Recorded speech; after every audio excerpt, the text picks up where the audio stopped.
beautiful voice, beautiful rendition.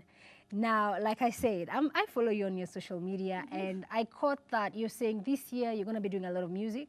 Yes, So obviously, over the last 2 years, you took a step back. I did. I took a break. Why was that?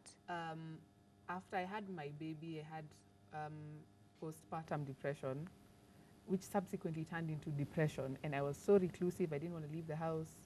So I was just stuck at home, basically. I didn't want to leave.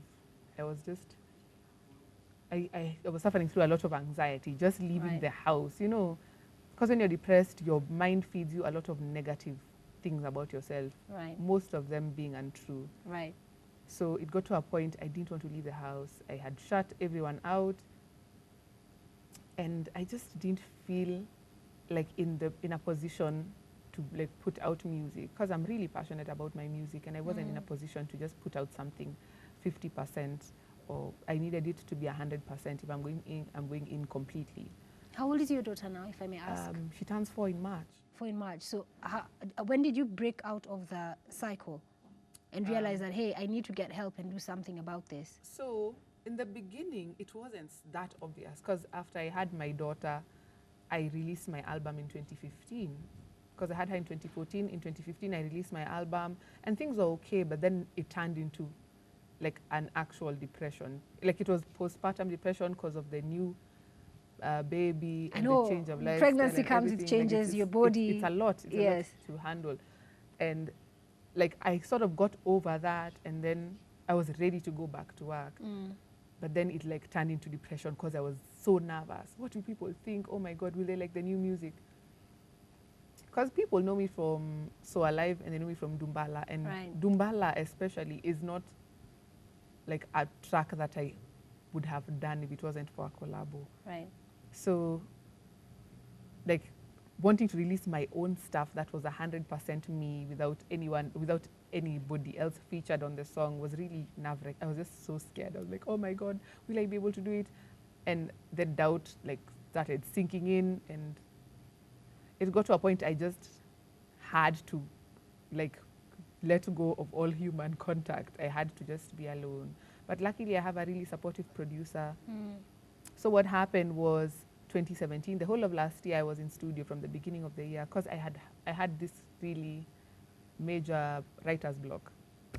It's the worst thing as a creative. That's part of the process. It's the worst thing as a creative to have writer's block, because the thing that brings you joy, like you can't even access it. It was so much stress. Like I just felt constipated and wanting to let something out, but nothing was coming out.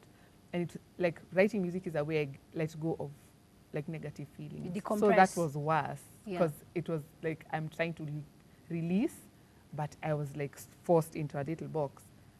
So when I started like writing again, which was early last year, 2017, I was in studio almost every other day. So I wrote a lot of music, recorded a lot of music, but I was still shy. Like I was still scared of releasing music. So I think last year I only released 2 songs. So the one song in the beginning of the year, and then at the end of the year I released Watching You, which I sang as the second song. Right. And I feel like when I released Watching You is when I started feeling like I'm ready to do this again. And I think 2017 was my year for facing a lot of my fears.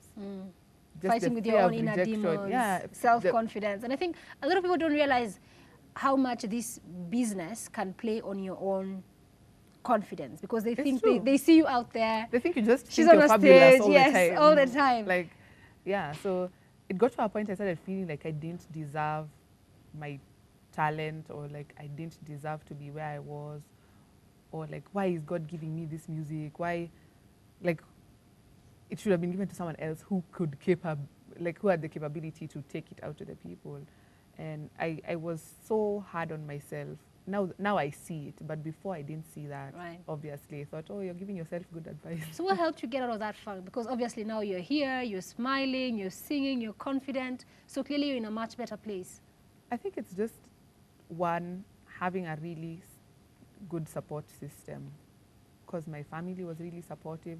My producer was the most supportive person ever, because even when it came to the point when I was going through postpartum depression and I was trying to finish my album, he used to come and set up in our living room. Like he came all the way, because he lives in Gong and I live like way across town, maybe like an hour away from him. And he would come all the way and set up in our house, and we would record the remaining songs there, which was like, that's a lot. That's a lot to do for someone. It's easy for, because I know a lot of people had this idea that, oh, you know, now she's a mother, she like can't come back and be like Sage again. Let's talk about that pressure, because I think I can share a little bit of that with you.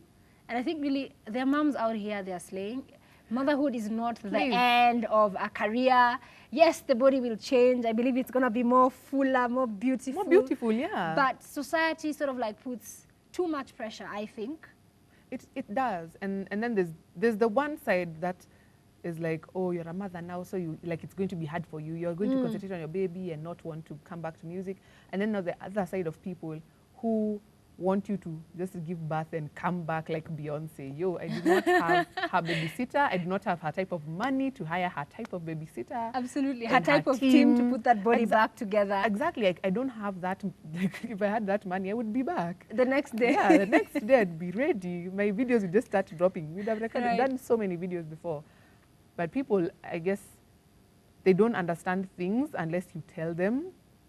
And during that time, I didn't want to tell people. So people would now like give me that criticism, and I'd just hold it in, and it was making the situation worse.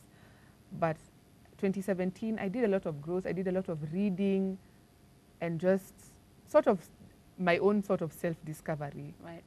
And healing spiritually and mentally, and I had started working out, and all these things were just making me feel more alive and more in tune with my purpose in life. We know that depression is definitely a real thing in the society that we live in today. And I love that you're out here, you're sharing your story, because I believe there are a lot of people watching from home who are getting inspired by her story.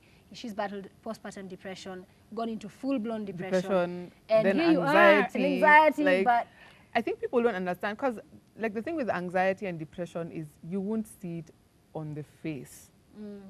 You'll see it in the behavior, but you won't see it like on the face. It's really easy for someone to mask it.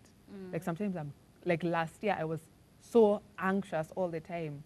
Just going for an interview, I would be panicking the whole time, and no one would know. I'd be like, oh my gosh, I'm so anxious, and my hands would be sweaty, and guys would be like, no, but you just look, like you look okay, like you look like, but you're an extrovert, like you're friendly, you're social. And I'm like, it's because I have to. It's not because this is where I want to be. It's because, listen, I have to be social. Otherwise, people will think I'm rude.